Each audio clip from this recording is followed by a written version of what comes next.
অর্থাৎ ৩রা নভেম্বর বামপন্থী যুব সংগঠন ভারতের গণতান্ত্রিক যুব ফেডারেশনের ৪৪তম প্রতিষ্ঠা বার্ষিকী। প্রতি বছরের মতো এবছরও রাজ্যের বিভিন্ন জায়গায় বামপন্থী যুব সংগঠনের এই প্রতিষ্ঠা বার্ষিকীকে উপলক্ষ করে বিভিন্ন কর্মসূচি গ্রহণের মধ্য দিয়ে দিনটি প্রতিপালন করা হচ্ছে। কেন্দ্রীয়ভাবে মেলার মাঠের ছাত্র যুব ভবনে এই দিন সংগঠনের পতাকা উত্তোলন সহ সাংগঠনিক রীতিনীতি প্রতিপালনের মধ্য দিয়ে ৪৪তম প্রতিষ্ঠা বার্ষিকী প্রতিপালন করতে দেখা যায় বামপন্থী যুব সংগঠনের নেতৃত্ব থেকে শুরু করে বিভিন্ন স্তরের কর্মচারীদের।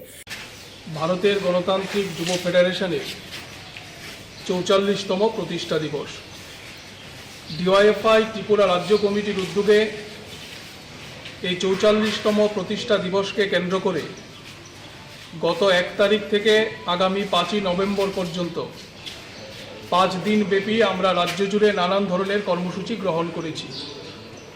এই কর্মসূচিরই অঙ্গ হিসাবে রক্তদান শিবির, আলোচনা সভা, নানান ধরনের সামাজিক কাজ, মিছিল, জমায়েত ইত্যাদি সংগঠিত করা হচ্ছে।